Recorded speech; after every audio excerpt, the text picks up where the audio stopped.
Welcome to the old Sardine Village Museum. I'm Barney Rier. My wife Becky and I own and operate this establishment. And today we're at the Seacoast Mustard Mill. Becky will take over in a minute. But first I want to tell you about my favorite person. He's an old fellow that owned a sardine factory. In fact, he owned two. One day he stopped into my place of business. Big limousine, chauffeur. And I said, have a seat. He said, no, he'd stand. He had a little business deal he wanted to run by me. Had a chance to buy another sardine factory. He gave me all the details. He says, he wound it off by saying, the family's opposed to it, but it's my money. What do you say? And I said, well, sounds like a good deal to me. I'd take it. Now picture him standing there. 85 years old, legally blind. I think he said he had 20% of his vision. Leaning into two canes, and he says, that's what I've always said, Rier. As long as a man has got his health, he ought to keep going. Now, here's Becky. In the late 1890s, the Maine sardine industry pretty well destroyed itself with cutthroat competition. The Seacoast Packing Company was formed in 1899 to help stabilize the market. They had control of over 50% of the Maine sardine business. Now I want to show you one of their stock certificates.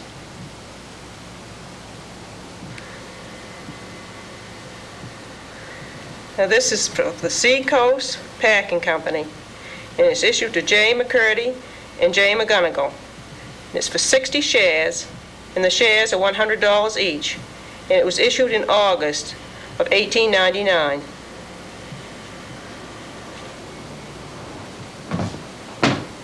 Early on, the Seacoast reorganized and changed their name to the Seacoast Canning Company. They built a canning plant in North Lubec, and they sent over to France and bought some machines for a machine-sorted can. In the beginning, they had to hand solder the covers onto these cans. Now all the other factories are still making the hand-sorted cans. In 1903, they had the Thompson Machine Company make some machines to mechanically close the covers onto these cans. These machines were called sleepers, and they didn't do a very good job. They had a lot of leaks. They just clenched the covers on. That same year, the drawn can is being developed. In 1907, Seacoast bought some real good closing machines from Max Ames. That same year, they negotiated with the American Can Company to come into their plant and on Seacoast machines make their cans for so much a box. Now a box is 112 sheets, 14 by 20. The American Can Company hardly got started before a fire destroyed the plant, but they were able to salvage most of the machinery. Now, while the machines are being reconditioned, the Seacoast was forced to use cans from the American Can Company for their standard sardines, and they continue to do so. But as soon as possible, they went back to the machine-sorted cans for all of their fancy sardines. In the 1920s, the FDA stopped them from using these machine-sorted cans because of the lid. The Seacoast never recovered from this blow. Now here are the templates and layout sheets for the Seacoast 1/4 machine-sorted cans. The templates, you can pretty well call them patterns, are for making the dies for the tops and bottoms of the cans. Now the cans are made on the machines that Seacoast purchased from France. The French had the reputation for putting up the finest sardines in the world, and the Seacoast was very careful to put up their best pack in this can, and they sold them at premium prices. Are you down at the bottom yet, Barney? I'm on there. These are the layout sheets, and they're for laying out the decorations on the can bodies. You can see where it's marked for the center point of the sides and the corners. and the ends.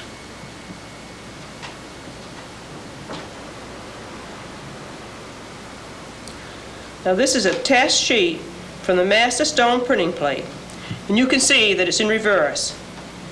Now they use the master printing plate to make all of the regular printing plates up.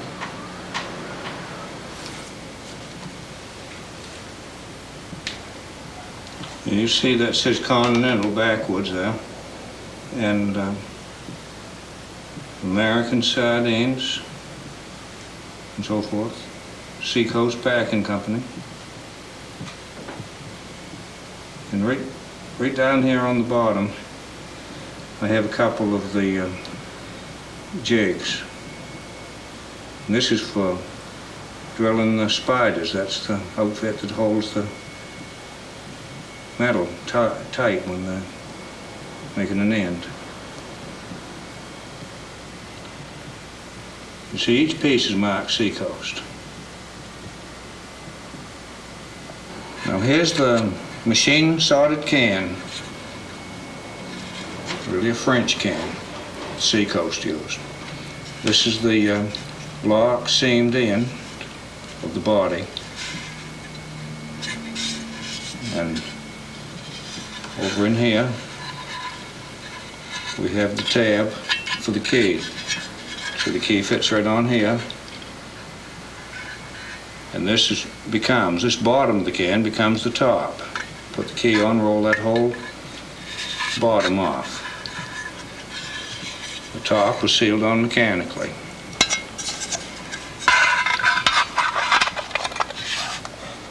That's one of the really old brands, Possum. They're still in use now.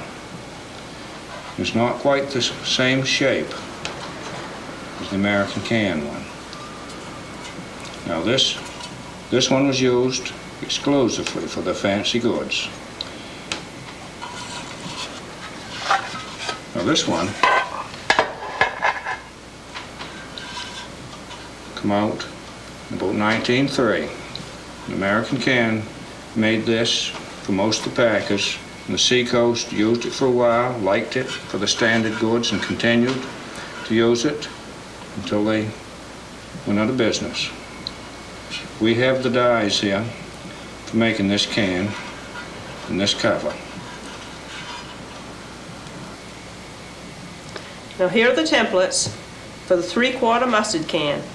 And these were used for the bigger fish. And these are still the machine sorted cans. And you'll notice that the layout sheets on the top and bottom are different size. If they wanted to use a smaller can, the 1/2 pound can, they just had a smaller, narrower body for it. You see all these templates, all marked Seacoast. Tells what job they use for on this 3/4 size can. Take a quick look over them.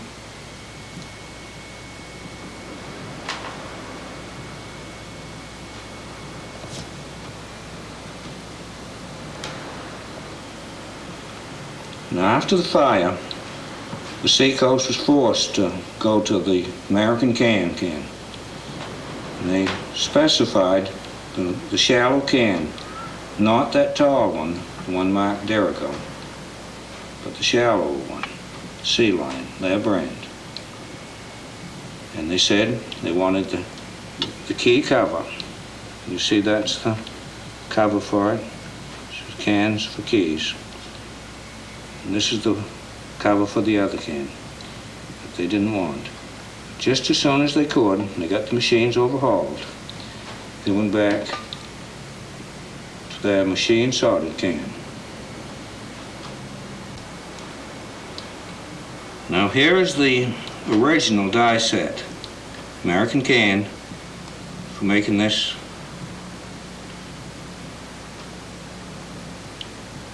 key cover, scoring it actually. That was placed right on there. And the other portion, the punch portion, comes down and cuts it half in two.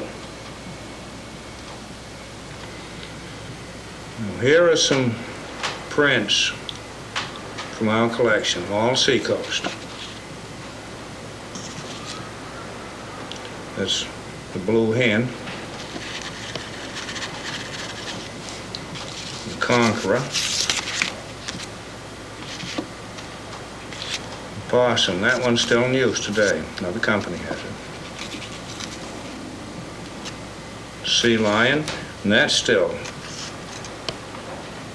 an active brand today. And that's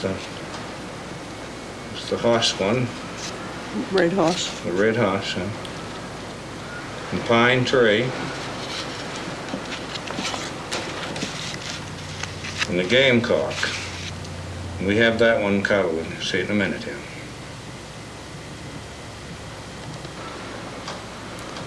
Now, this is a letter from the Seacoast Canning Company to the American Can Company, and it's dated April 28, 1909.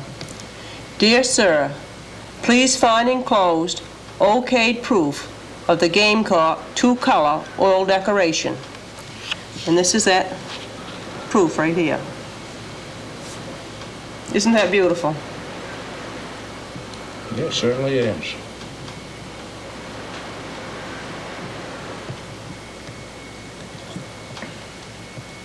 The American Can Company is sending this to the Seacoast Canning Company. This is in 1914. So you can see that 7 years after the fire, that American Can Company is still cutting covers for the Seacoast. Not selling, cutting covers. They're only 18 4 cents a thousand. Now that's less than 2 cents for a case of 100.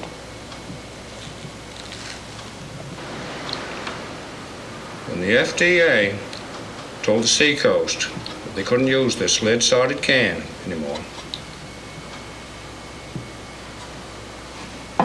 rather than go to this can here, American Can manufacture, it opened very difficult. You had to put a hole down through here at the next, and another one at that indentation, push that right down through and out through the X place, and roll that off. Very difficult. Most women couldn't even open them. And then there was no chance in the world that they could ever mistake this for a French can, same as they could the other one. It's simply not a business. Now I'm going to show you how to make mustard. And this is the ingredients. The first one here is the turmeric root. And you've got to put that through a grinder and grind it up. It will look like this when it's ground. The next one is the mustard seed. Now that has to be put through a machine to roll it, like they do for rolled oats. So this is what it looks like when it's been rolled. And the next one is cayenne pepper. But this cayenne pepper's got a lot of the rolled mustard seed in it. Now they would use the distilled vinegar to make this out of. And they used that because it was cheaper on the freight. And then they would just add water to it and make it the right strength. Now we're going to the mustard mill. Now I'm going to show you how to mix up a batch of mustard. Now the turmeric is chiefly to give the yellow color to the mustard and to thicken it up. So all the ingredients are put into the, mixed up together and put into that holding tank right out back. And that wooden pump, that square box going there is a wooden pump, plunger pump. Little piston goes up and down. Pumps the mustard up, goes out through that little hole, into that little trough there, and right down through the sluice in this little square wooden box. Where it runs down between the stones. And it all has to come out, the whole mixture has to come out through here because it's all sort of grouted in around the edge. And this bottom stone here is pretty much like this one here. It's about the same size. And you can see the little marks, little grooves chiseled in there. So all of the mixture comes down through here to this sluice, along this sluice and into the barrel. And you got another wooden pump, just same as the one out back. The mustard comes up the wooden pump, out through this little spout, into the sluice and back to the holding tank. And around it goes. And you can see that we got this stone way up in the air so we can look in and see the stuff, as I said. So this is set down pretty close, and as the mustard's ground more and more, you keep setting this down and you get a good smooth grind. And if you had a really big mustard mill, instead of setting this down again and again, you'd have about 4 of these outfits here, the whole outfits, about 4 of them, go from one to the other. And finally, they'd be, the last strip through would be barreled off. And now I want to show you a few of the other items in this shop. Now I want to show you our mustard seed planter. And this was invented by Wadsworth Rier over to Eastport. He's got the mustard mill over there. And he gave this to me, to us, for the museum. He invented this thing. He said it didn't work. So they put the mustard seed right in this little place here. And so you got the wooden wheel on there that you roll it along on. Now I'll lower it down so you can see the handle there. Can you see the handle down here, up here now, Beck? Yep. But he said it didn't work. But since he gave me this mustard seed planter, his daughter has come home and taken over the family business. And I'm sure that Wadsworth would never have given me this mustard seed planter that he made if he knew his daughter was coming home to take care of the business. So I called her up yesterday and told her that after we got it in the picture here, I'm going to give it back to her. Now I want to show you, after you look that over good, Beck, I want to show them another piece of stuff from this shop.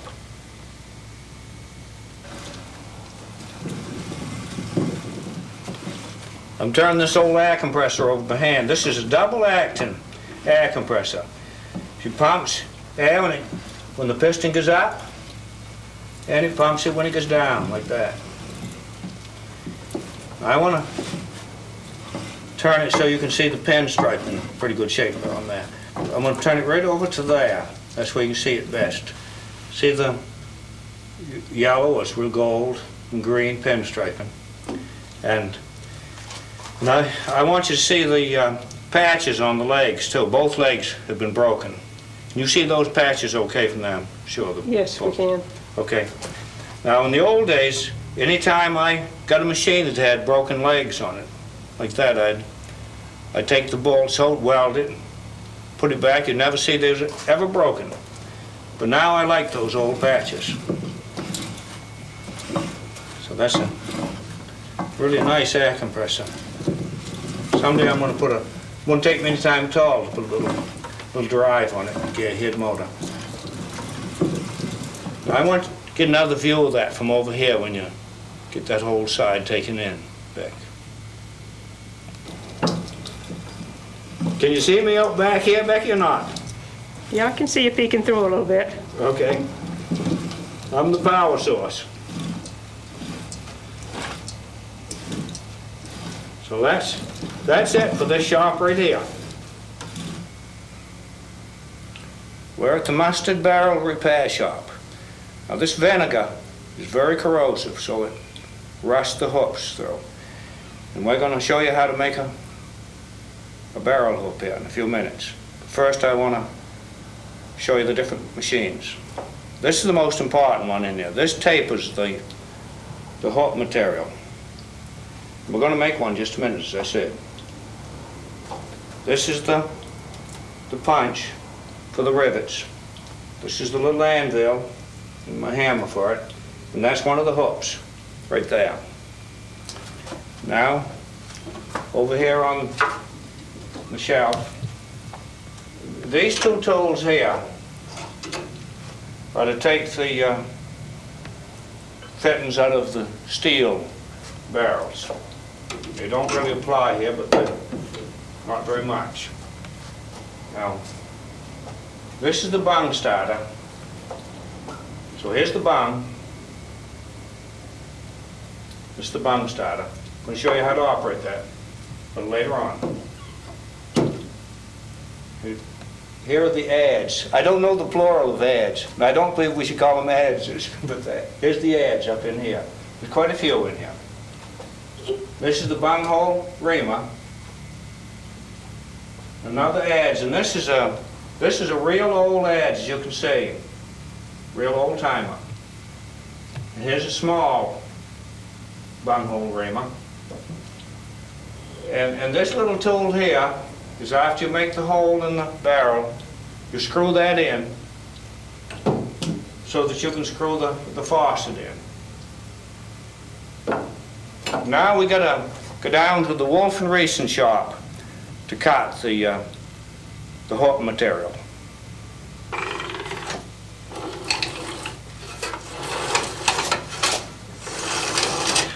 This is the little slitter that we use to make our hand sorted cans. I'm using the same setting needle.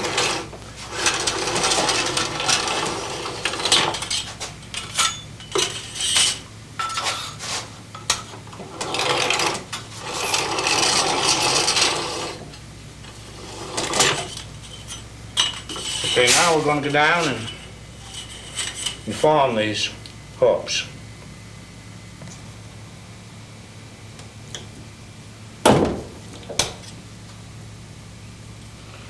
So now I'm making the rivet holes in this hook.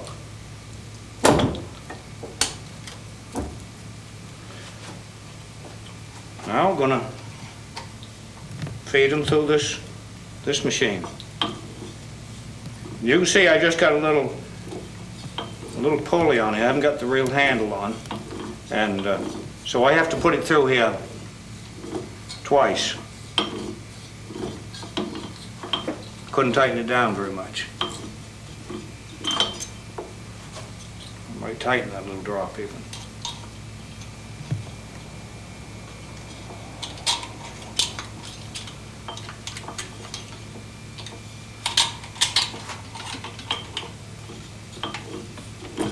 Got all the light out there. There isn't too much in here.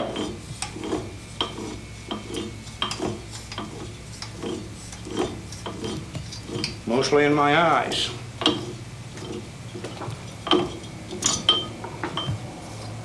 Okay, now I'm going to take that right over here, fold that right around, put a rivet in it. So I'll put it through this part first.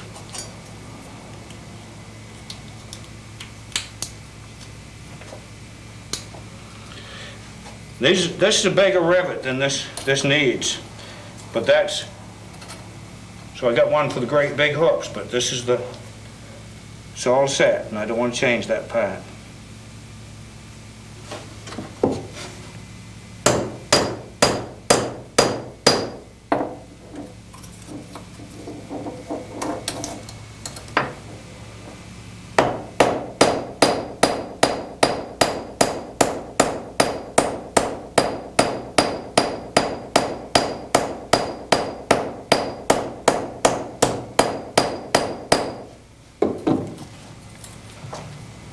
There, it was hitting on the bottom, but I'll put it back into shape now.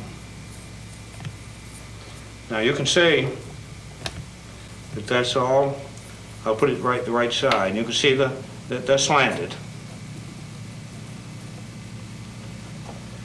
And it'll only take a minute to run another one through on this here where I sort of couldn't find things last time.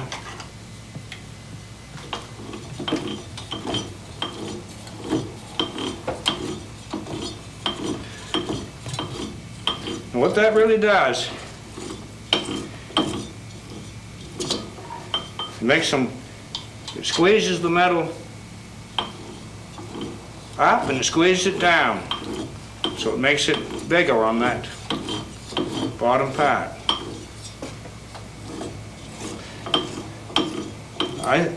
I think, Becky, that you should come right in close so I can shut it off and come in close so I can see this. Now you should be able to see those little grooves here, where it squeezes it one way and squeezes it the other way to make that part bigger.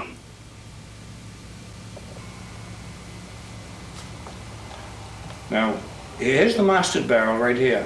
And I didn't show you this hammer up the other place, and this is the best place to demonstrate it. This end here is to tap the hooks on, and this other end's got a little groove in it, so that you can tighten up the hooks down. So you've got to, can you see that? Yes, yes, I can see it when you pull it back this way a little bit, towards me. Okay. Yeah. Okay. Now show them putting it on there again. See that? If I don't dare to thump too hard, I'm probably the whole thing will disintegrate. So this is the bung style. You see how flexible that is? And you see that? That's in there right now, the bung is. So you hit right inside it. See that? Loosen that right up. Take that out. Put the mustard tail right there. And you turn that right down. You can, before I let the mustard, hold on, I'm going to let you look at that little mustard card. It's the only one I've ever seen. So he's got the, right here, the little wooden trunnions to turn. That's a weaver mustard card, barrel card. I'll put that in place. So we took the bung out, now we roll that down, the mustard goes in, and when that barrel is, that bucket just forward, you just haul that right back up like that. Put the bung back in, pick that up, and we'll go over and put some mustard in the tray. But I got some more things I want to show you before we go over that. Now here's a mustard pump, just the same type as you see down in the mustard mill, except it's got the hand lever on it instead of running by pulley. And it's rotten here, so it's broken, and I've got a band-aid on it. So you just take that hand and move it up and down here is the spout where the mustard comes out, right here. A little hook right there to hold the, little hook right at that place to hold the bucket on there. Now we'll go over and straighten the can.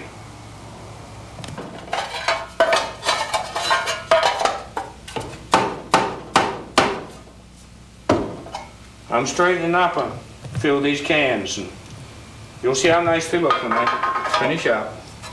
Now you see that one? Not straight, is it?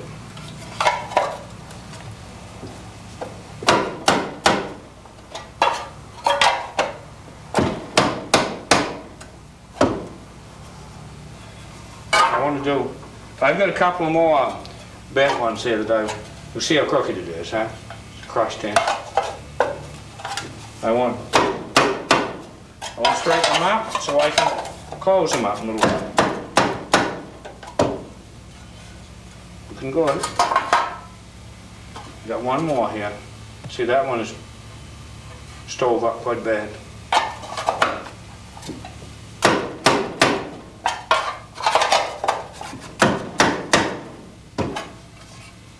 That's good. Now we've got to show the mustard barrel ramp. I forgot to show that.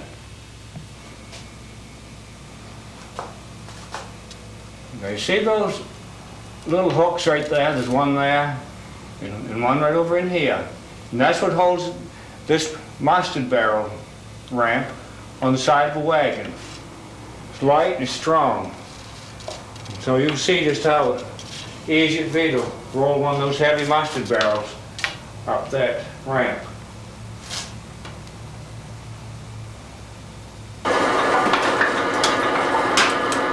There. I got the mustard all all in the machine, in these cans here now.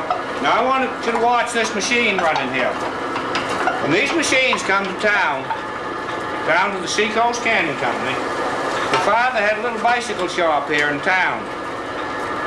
Good mechanic, so he was the first mechanic on these machines. And when I wanted to start my sardine factory, I went down to the same place. It was the seaboard at that time. I went down, I asked them what the chances were of getting one of these machines. Don't see no harm in it. So they let me take the machines and all the parts I wanted. We just did a little arithmetic, and we could see that we couldn't run this whole collection down through, and we wanted you to see the whole collection. So you see, some of these cans, a few of them, they were so bent up that we can't even seal them up. And I want you to see those ones too. I got to catch that can right there. So I'm going to tell you stories of when I used to go fix the machines for the other packers. I'd like to have you look at the machine over a bit now.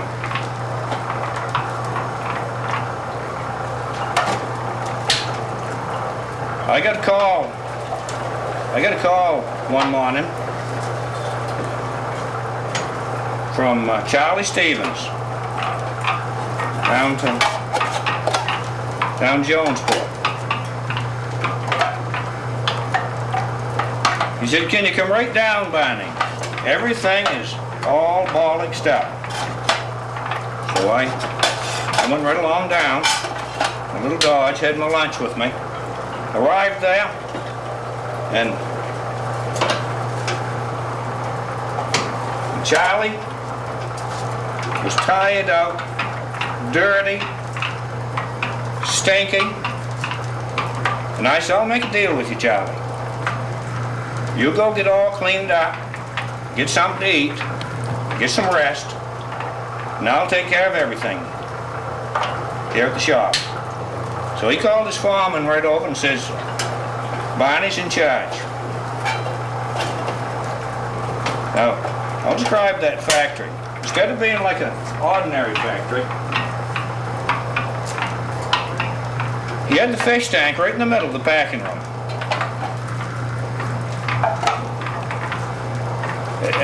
And a fellow standing right in the fish tank,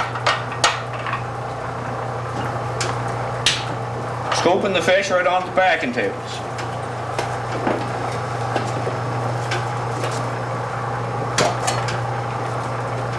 And for a boiler, he had a train, whole engine mechanism. And when he blew the whistle for noontime or for the packers, it sounded just like a train coming right down through the packing room. Well, it didn't take me long to get that first head running. There was 4 of them. And then I went to the second one, the third, the fourth. And it wasn't long before I had things running real smooth, no breakdowns at all. And about the middle of the afternoon, I could see I was gaining on the packers in good shape, and another thing, they were running out of fish.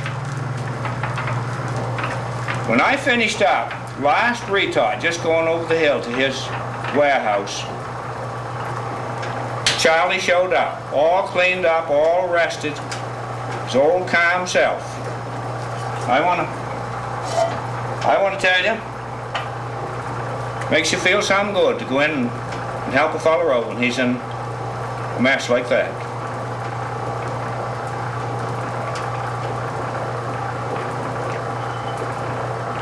That's a Stag brand there. Well, that's Shoddy Ramsell here in town. He was the tallest man in Lubec, and they called him Shoddy. Introduced him one day, and someone says, "Well, if he's Shoddy, I'd hate to see the big Ramsell." What one you on, Beck? Kenny-O brand. Kenny-O? Yeah. Yeah. Well, that's named, of course, after that big place down here in the state, but I don't know anything about that brand. His Holmes company, Eastport, HBO in the middle. Yeah. There's about 3 or 4 of those companies.